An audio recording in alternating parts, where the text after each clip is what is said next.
Joining us now, House of Delegates member Rob Bell. He's also a candidate for Virginia Attorney General. That, my friends, is a three-person race right now. Other people could get in. Bill Stanley's hanging around. We got another rumor the other day I'm not even going to mention on the air. Couldn't confirm that. Right now, three candidates, Rob Bell, John Adams, and Chuck Smith, and that'll be decided in a June primary in Virginia. Somebody to take on the Silver Fox, Mark Herring. But joining us now, because he was a big part of the voter rights effort, and he was at the big hearing yesterday, House of Delegates member Rob Bell. Rob, good to have you. Morning, John. Glad to be back. Good. Well, I keep winning dinner after dinner after dinner. I mean, it's pretty amazing. I want to ask you about that. So you said your basketball team has height and speed. No, we don't have any height. No height. Okay, you got speed. Well, I've met you, especially if you're eating all these dinners. Are they going to have that much speed, or are you a kind of do-as-I-say coach? I don't participate in I just demonstrate it. And then I back off because, as you know, you sit on the folding chair while they run back and forth. Is that sort of the deal? No, I do stand up, but yes, I don't actually run with them, lest I have a heart attack on the floor and collapse. But we do have a marathon. I am the coach from hell, right? They have a day off, and I schedule a 7-hour practice. Who does that, right? It's just bad. It's bad. Okay, Delegate Bell, let's get to the hearing yesterday. Voter ID. What happened? Sure. So yesterday was a big day. We had the appeal of the challenge to Virginia's photo ID law. And everybody knows that since 2013, you've had to have a photo ID to vote pursuant to Virginia law. And there was all this parade of horribles, they call it. It would have long lines, and there would be arguments, and people couldn't get them. And none of that's happened. The laws work just fine. We have a provision to let you get a free photo ID if you need one, and 5,000 people have taken advantage of that. So we have everybody who needs an ID gets the one they need and shows it to vote. Okay. Nonetheless, it was a national campaign organized by the Democrats, paid for by George Soros, to challenge these laws all around the country. And those lawsuits have moved forward, and they've struck down photo ID laws in Texas, North Dakota, North Carolina, and Wisconsin, although part of that came back. And they finally got to Virginia's. We won in lower court. So our law was upheld as constitutional in the lower court. And then they appealed, and that appeal was yesterday. And that was the hearing in Richmond, 3-judge panel. The Democratic lawyers challenged everything about it, said it was unfair, unreasonable, and a burden.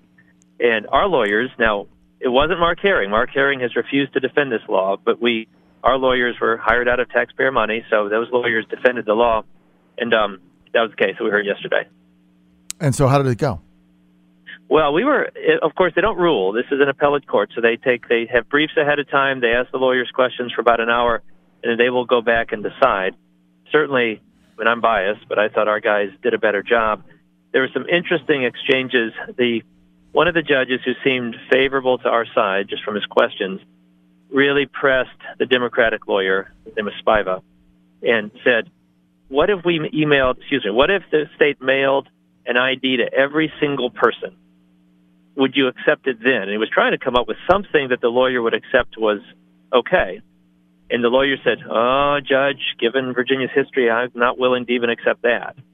And at that point, I think that a fair listener would say, it's pretty clear they're not worried about this law or this issue. They just don't want to have anything at all. And I hope that the court saw that. So these voter ID laws, which seem reasonable to a lot of reasonable people, because you have to have an ID for almost anything, Delegate Bell, as you know. I always use the example. I had to have an ID to get into court yesterday. Literally had to show a photo ID to get to the hearing about the photo ID. I mean, you can't. I was using the example the other day. If you wanted to take a Greyhound bus from Richmond to Newport News, you couldn't do it without a government-issued photo ID. So, I mean, you can't even take a bus. You can't do anything. So I get that. But this law, Soros came up with the money to challenge these laws, obviously, and they've been struck down all over the place. Why is Virginia going to be any different? Well, that was the big argument, and because this is the same court that struck down the North Carolina law a few weeks ago.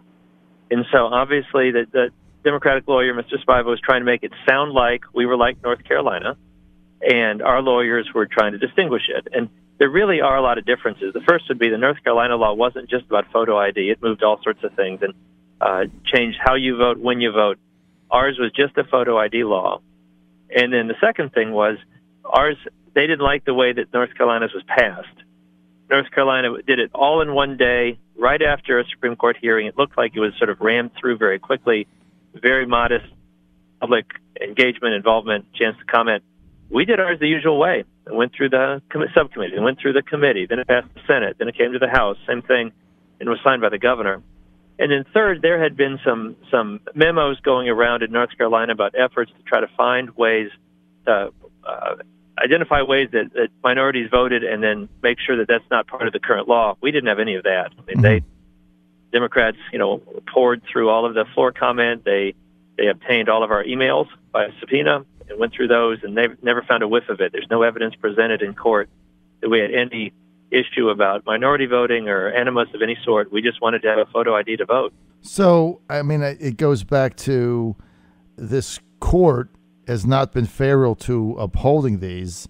So just by looking at that, I really don't see how you're going to be successful based on how they've ruled in the past, Rob. Well, there's two possibilities from here. One would be that they review our law, not the idea, but the law itself. And when we drafted it, we were conscious of the fact that it would probably be challenged. And so the key difference from our law from all the other laws around the country is this free ID, because that's where the courts have always hung their hat. They've said you can't charge someone any money to vote, and you can't make it so hard that they can't vote. And so we said, okay, well, voila. We will. You can already get an ID at the DMV for $10, but maybe that's too much for somebody. We will make it absolutely free. So right now, you, John Fredericks, can go down to the local registrar's office, tell them you need an ID, and they will have to give you one for free if you don't have one. Now, the law even allows you to do it after the election day. So let's say somehow you miss this whole idea, and you walk into the election day in November, and you don't have the ID. We don't say no. What we do is we give you a provisional ballot. Right. You can then go and get an ID. You can go to the registrar on Wednesday, get your ID, show it to the registrar, and then your vote will count. So we believe we've eliminated the burdens that have caused trouble for the courts in the past. Now, if all the court wants to do is strike down the law, if they're really going to do what the Soros lawyer suggested, which is don't make it fixable, just kill it, well, yeah, then we're going to have trouble. That'll make it, then they'll rule against us and we'll lose. All right, so what you're looking for here is for the judges on this court to look at the changes you've made in this in a way that is going to be constitutional, because like you said, you can get this ID for free. You just have to go down to the registrar's office. Obviously, you have to have some documents to prove who you are, and that's basically it. You do that, you get an ID, it's for free, and so you got to make the effort. Delegate Bell, let's get to what the Godfather, Dick Sazzo, was on my show, and he was incredulous to this whole thing. And he basically said there is no voter fraud in Virginia. This is a complete waste of time.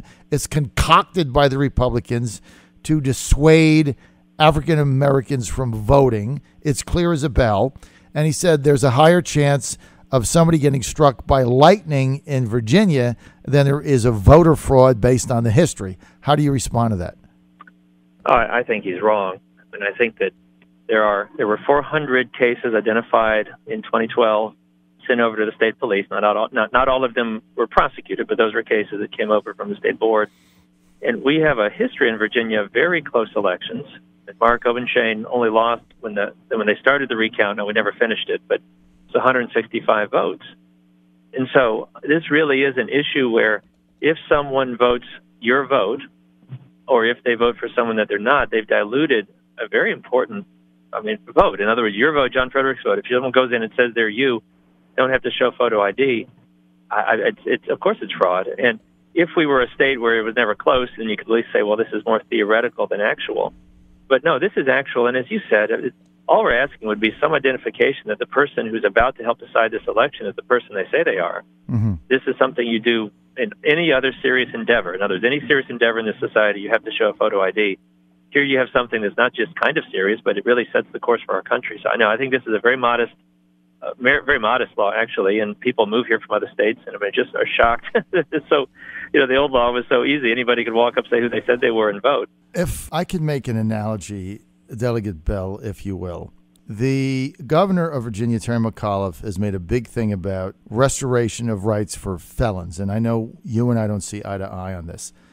But my position is go fight for their vote, all right? Let them be restored. They have to reintegrate back into society. There's different ways to do it. We can quibble over that. But I want their voting rights restored, and then I want Republicans to go out and fight for their vote. I'm Trump's co-chair in Virginia. I want to go find them. I want to go get them to vote for Trump. Let me make the analogy.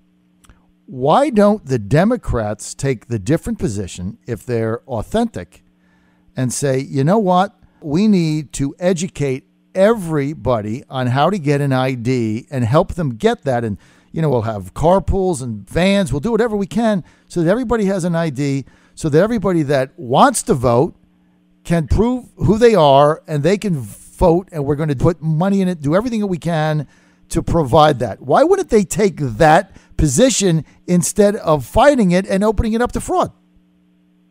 Well, I mean, it makes me skeptical about the motives. In other words, George Soros spent $5 million to fight these laws.